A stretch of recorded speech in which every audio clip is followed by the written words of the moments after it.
हिमालय अपनी शांति और विशालता में अक्सर लाखों लोगों की प्रार्थनाओं का साइलेंट गवाह होता है, लेकिन 15 जून 2024 को उसकी शांति एक जोरदार आवाज से टूट गई, जिसके बाद एक गहरी चुप्पी छा गई।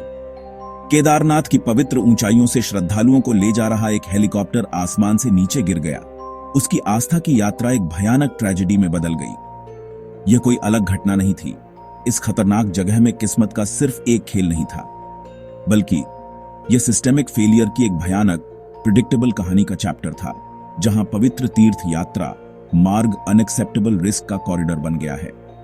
पहाड़ भेदभाव नहीं करते, लेकिन इंसानों द्वारा बनाई गई व्यवस्थाएं करती हैं। वे प्रॉफिट की अर्जेंसी और ह्यूमन लाइफ की पवित्रता के बीच भेदभाव करती हैं, और इस हिसाब में अक्सर जिंदगी हार जाती है। गौरीकुंड के पास हुआ क्रैश इस असंतुलन की एक साफ रिमाइंडर थी। एक ऐसी ट्रेजेडी जो सिर्फ पॉसिबल ही नहीं, बल्कि शायद इनएविटेबल भी थी। इन ऊंची वैलीज में हवा पतली होती है और मौसम नोटोरियसली फिकल। एक पल सूरज बर्फ से ढकी चोटियों को एक दिव्य चमक से नहलाता है, अगले ही पल एक घना डिसोरिएंटिंग कोहरा छा जाता है, आसमान को एक अनफॉरगिविंग मेज में बदल देता है। इसी वॉलेटाइल एनवायरनमेंट में हेलीकॉप्टर सर्विसेज का एक बिजी इंडस्ट्री काम करता है, जो उन लोगों को स्विफ्ट कन्वीनियंट दर्शन का वादा करता है जो इसे अफोर्ड कर सकते हैं। लेकिन क्या यह कन्वीनियंस कॉशन की कीमत पर आती है? 15 जून की घटना एक जोरदार हाँ चिल्लाती है। यह ट्रेजेडी सिर्फ एक मैकेनिकल फेलियर या खराब मौसम में पायलट की गलत जजमेंट के बारे में नहीं है। यह कंप्लेसेंसी के एक कल्चर के बारे में है जिसे पनपने दिया गया है, जहां सेफ्टी प्रोटोकॉल सिर्फ सुझाव बन गए हैं और रेगुलेटरी ओवरसाइट एक दूर की ब्यूरोक्रेटिक हम बन गई है, जो रोटर ब्लेड्स के वेयरिंग में आसानी से डूब जाती है। जब हम केदारनाथ की बात करते हैं तो हम डिवोशन की बात करते हैं, आध्यात्मिक शांति की तलाश में की गई कठिन यात्राओं की बात करते हैं। हेलीकॉप्टर को एक मॉडर्न डे ब्रिज माना जाता था, जो इस स्पिरिचुअल क्वेस्ट को एक्सेसिबल बनाता था। फिर भी यह कई मौकों पर सौरव का वेसल बन गया है। जिन श्रद्धालुओं ने उस हेलीकॉप्टर में उड़ान भरी, उन्होंने विश्वास से भरे दिलों के साथ ऐसा किया। अपनी जिंदगी पायलट, मशीन और उसे चलाने वाली कंपनी को सौंप दी। वे आशीर्वाद के साथ लौट रहे थे, अपना स्पिरिचुअल ड्यूटी पूरा कर चुके थे, लेकिन उन्हें एक ऐसी किस्मत मिली जिसकी उन्होंने कभी कल्पना भी नहीं की थी। उनके आखिरी पल शांति के नहीं, बल्कि टेरर के थे। क्रैश के बाद की चुप्पी बहुत भारी है, उन परिवारों के अनकहे सवालों से भरी हुई है, जिन्होंने अपने प्रियजनों को तीर्थ यात्रा पर भेजा था, न कि उनकी मौत के लिए। यह घटना हमें क्रैश और कैजुअलिटीज की इमीडिएट हेडलाइंस से परे देखने के लिए मजबूर करती है। यह हमें फेथ के कमर्शलाइजेशन और इसके साथ आने वाली रिस्पॉन्सिबिलिटीज के बारे में फंडामेंटल सवाल पूछने के लिए मजबूर करती है। क्या एक निश्चित संख्या में सॉर्टीज प्रतिदिन पूरा करने का दबाव पायलट के जजमेंट को क्लियर स्काइज का इंतजार करने से रोक रहा है?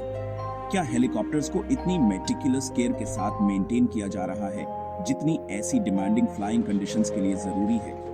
या यह रूट एक हाई स्टेक्स गैम्बल बन गया है, जहां ऑपरेटर्स और पिलग्रिम्स दोनों ही अनप्रेडिक्टेबल माउंटेन वेदर के खिलाफ शर्त लगा रहे हैं? इन बार बार होने वाली ट्रेजेडीज के सामने अधिकारियों की चुप्पी उतनी ही बहरा कर देने वाली है जितनी कि क्रैश खुद, जो एक गहरी जड़ वाली एपैथी को दर्शाती है, जो उन पिलग्रिम्स की जिंदगी से ज्यादा कॉमर्स को महत्व देती है, जिनकी सेवा करने का दावा यह सिस्टम करता है।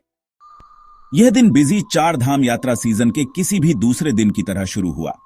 15 जून 2024 की सुबह 6 पिलग्रिम्स और एक पायलट को ले जा रहा एक हेलीकॉप्टर केदारनाथ के हाई एल्टीट्यूड श्राइन से अपनी वापसी यात्रा के लिए तैयार था। डेस्टिनेशन गुप्तकाशी थी, एक छोटी उड़ान जो उन्हें पहाड़ से नीचे की कठिन ट्रैक से बचाएगी। यात्रियों में एक बच्चा भी था। उनकी तीर्थ यात्रा शायद फेथ और वंडर का एक फॉर्मेटिव एक्सपीरियंस थी। लगभग सुबह 5:30 बजे हेलीकॉप्टर ने उड़ान भरी, क्रिस्प मॉर्निंग एयर में ऊपर उठा, लेकिन यात्रा दुखद रूप से छोटी थी।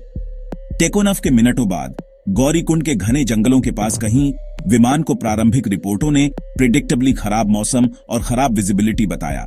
एक सुविधाजनक, लगभग रिफ्लेक्सिव एक्सप्लेनेशन जो अक्सर गहरी समस्याओं को छुपाता है। क्रैश विनाशकारी थी। हेलीकॉप्टर सिर्फ गिरा नहीं, यह कथित तौर पर टेरेन से टकराया और इंपैक्ट पर आग की लपटों में घिर गया। उसके बाद का ब्लास्ट इतना तीव्र था कि जीवित बचने का कोई चांस नहीं बचा। सवार सभी 7 लोग, पायलट और 6 पिलग्रिम्स आग में मारे गए। घर सुरक्षित लौटने का सपना रैकेज के साथ झलकर राख हो गया। एक पवित्र यात्रा को अनइमेजिनेबल हॉरर के सीन में बदल दिया। पीड़ितों की पहचान, जो कभी परिवार, आशाओं और कहानियों वाले वाइब्रेंट व्यक्ति थे, एक ग्रिम स्टैटिस्टिक में बदल गई। इस खतरनाक रूट पर कैजुअलिटीज की बढ़ती सूची में एक और संख्या। खबर पहाड़ों से नीचे आई, पहले फ्रैगमेंटेड रिपोर्ट्स के रूप में और फिर एक कंफर्म ट्रेजेडी के रूप में, पूरे देश में ग्रीफ की लहरें भेजते हुए। जो बात इस घटना को विशेष रूप से भयावह बनाती है वह है इसकी फाइनलिटी। अंतिम क्षणों को याद करने के लिए कोई सर्वाइवर नहीं था। घटनाओं के क्रम को एक साथ जोड़ने के लिए तुरंत कोई ब्लैक बॉक्स डेटा उपलब्ध नहीं था। केवल चार्ट डिब्री था, इम्पैक्ट की हिंसा का एक टेस्टमेंट। कारण, जबकि आधिकारिक तौर पर मौसम को जिम्मेदार ठहराया गया, संदेह पैदा करता है। अनुभवी पायलट्स और एविएशन एक्सपर्ट्स जानते हैं कि मौसम एक फैक्टर है, लेकिन शायद ही कभी एकमात्र कारण। अक्सर उस मौसम के सामने निर्णय लेना, विमान की स्थिति और कंपनी से ऑपरेशनल प्रेशर्स ही ऐसी डिजास्टर के लिए परफेक्ट स्टॉर्म बनाते हैं। क्या पायलट पर मार्जिनल कंडीशंस के बावजूद उड़ान भरने का दबाव था? क्या कोई टेक्निकल स्नैग था जो मौसम से बढ़ गया था? ये वे सवाल हैं जिनका प्रारंभिक रिपोर्ट अक्सर जवाब नहीं देती। साथ जाने जिनमें एक बच्चा भी शामिल है का नुकसान एक गहरा ट्रेजेडी है जिसे समाचार रिपोर्टों या आधिकारिक बयानों में नहीं मापा जा सकता। प्रत्येक पीड़ित अपने आप में एक दुनिया था। एक माता पिता, एक पति पत्नी, एक बच्चा, एक दोस्त। उन्होंने फेथ की यात्रा शुरू की थी, आशीर्वाद और स्पिरिचुअल फुलफिलमेंट की तलाश में। इसके बजाय उनकी तीर्थ यात्रा हिमालय के जंगल में एक फायरी कैज़म में समाप्त हुई। क्रैश के डिटेल्स: सुबह जल्दी प्रस्थान, रेडार से अचानक गायब होना, फायरी एक्सप्लोजन एक भयानक तस्वीर पेश करते हैं। यह एक क्रूर रिमाइंडर के रूप में कार्य करता है कि तीर्थ यात्रा के कमर्शियलाइजेशन की दौड़ में सेफ पैसेज का फंडामेंटल वादा दुखद और बार बार तोड़ा जा रहा है, जिससे परिवारों को ऐसे नुकसान से जूझना पड़ रहा है जिसे कोई भी मुआवजा या सांत्वना कभी ठीक नहीं कर सकती। 15 जून के क्रैश को एक दुर्घटना कहना एक ग्लेयरिंग और डिस्टर्बिंग पैटर्न को अनदेखा करना है। यह कोई अनोमली नहीं थी। यह साल भर में इसी रूट पर 5वीं हेलीकॉप्टर क्रैश थी। जरा सोचिए, 5 क्रैशेस। यह आंकड़ा अकेले ही इस कहानी को एक दुर्भाग्यपूर्ण घटना से ग्रोस सिस्टेमिक नेग्लिजेंस की कहानी में बदल देता है। केदारनाथ गुप्तकाशी एयर कॉरिडोर हिमालय में एक वेरिटेबल बर्म्यूडा ट्रायंगल बन गया है, जहां एविएशन सेफ्टी के नियम अलार्मिंग रेगुलरिटी के साथ मुड़ते और टूटते रहते हैं। इस घातक क्रैश से ठीक 2 दिन पहले एक अलग घटना में एक विमान गिर गया था। फिर भी हेलीकॉप्टर्स उड़ते रहे, चेतावनियों को अनसुना कर दिया गया। यह एक ऐसी व्यवस्था का चिलिंग टेस्टमेंट है जो ह्यूमन लाइफ की सुरक्षा पर बिजनेस की निरंतरता को प्राथमिकता देती है। इस पैटर्न से उठने वाले सवाल उतने ही गंभीर हैं जितने अनसेटलिंग। जब एक रूट पर इतनी सारी घटनाएं होती हैं, तो उसे एक रिगरस और इंडिपेंडेंट सेफ्टी ऑडिट के अधीन क्यों नहीं किया जाता? जब तक फूल प्रूफ सेफ्टी मेजर्स लागू नहीं हो जाते, तब तक ऑपरेशंस को सस्पेंड क्यों नहीं किया जाता? खराब मौसम का बार बार बहाना एक सुविधाजनक स्केपगोट बन गया है। रेगुलेटरी फेलियर के गहरे मलैज को छिपाने के लिए एक पर्दा। खराब मौसम हिमालय में एक झांत कांस्टेंट है। यह कोई सरप्राइज इवेंट नहीं है। एक रोबस्ट एविएशन सिस्टम वह है जो इस कांस्टेंट का सम्मान करने और नेविगेट करने के लिए बनाया गया है, न कि वह जो इसके साथ जुआ खेलता है।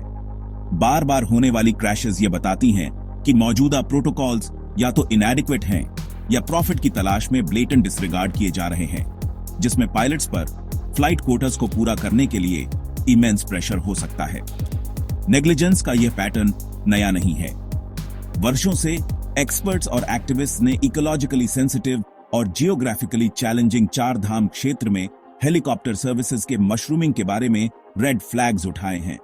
Directorate General of Civil Aviation नियम तय करता है, लेकिन कौन सुनिश्चित करता है कि उनका सख्त एनफोर्समेंट जमीन पर, पहाड़ों की घाटियों में छिपे हेलीपैड्स में हो? इन दुर्घटनाओं की आवृत्ति पॉलिसी और प्रैक्टिस के बीच एक क्रिटिकल गैप की ओर इशारा करती है। प्रत्येक क्रैश के बाद एक प्रेडिक्टेबल साइकिल होता है। पॉलिटिकल लीडर्स से ग्रीफ की अभिव्यक्ति, एक इन्वेस्टिगेशन की घोषणा और सख्त रेगुलेशंस के वादे। लेकिन जैसे ही धुआं साफ होता है और मीडिया अटेंशन खत्म हो जाता है, यह बिजनेस एज यूजुअल पर वापस आ जाता है, जब तक अगली ट्रेजेडी नहीं आती और साइकिल दोहराता नहीं। खोई हुई जानें सिर्फ कोलैटरल डैमेज नहीं है, वे इस एपैथी का एक इंडाइटमेंट हैं। जो पिलग्रिम्स इन उड़ानों में सवार होते हैं वे एविएशन एक्सपर्ट्स नहीं हैं। वे आम नागरिक हैं जो एक ऐसी व्यवस्था पर भरोसा कर रहे हैं जिसे वे सुरक्षित और विनियमित मानते हैं। जब उस भरोसे को बार बार धोखा दिया जाता है तो यह न केवल हेलीकॉप्टर कंपनीज में बल्कि उन्हें बचाने के लिए बनी गवर्निंग बॉडीज में भी पब्लिक फेथ को कम कर देता है। पिछली क्रैशेस की गूंज एक लाउड क्लियर अलार्म होनी चाहिए थी। इसके बजाय उन्हें सिर्फ बैकग्राउंड नॉइज माना गया है। 15 जून की ट्रेजेडी नेग्लिजेंस की इस लंबी सिम्फनी का भयानक, बहरा कर देने वाला क्रेशेंडो है। एक ऐसी आवाज जो न केवल जवाब बल्कि अकाउंटेबिलिटी भी मांगती है। क्रैश के तुरंत बाद डिजास्टर रिस्पांस की जानी पहचानी मशीनरी हरकत में आ गई। राज्य और राष्ट्रीय डिजास्टर रिस्पांस फोर्स की टीमें गौरीकुंड के पास रिमोट लोकेशन पर भेजी गईं। टेरेन मुश्किल था और मौसम अभी भी हॉस्टिल था, जिससे रेस्क्यू और रिकवरी ऑपरेशन एक चुनौतीपूर्ण काम था। प्राइमरी टास्क भयानक था, wreckage का पता लगाना और 7 पीड़ितों के मॉर्टल रिमेन्स को रिकवर करना।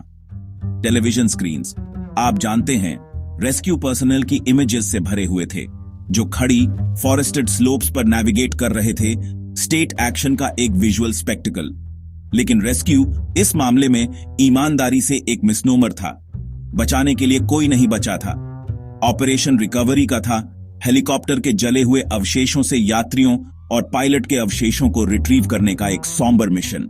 फिजिकल रिकवरी के साथ साथ रेटोरिकल रिकवरी शुरू हुई। पॉलिटिकल लीडर्स, राज्य के चीफ मिनिस्टर से लेकर प्राइम मिनिस्टर के कार्यालय तक कॉन्डोलेंस के बयान जारी किए। उन्होंने गहरा दुख व्यक्त किया, दिवंगत आत्माओं के लिए प्रार्थना की और बिरीव्ड फैमिलीज के प्रति सहानुभूति व्यक्त की।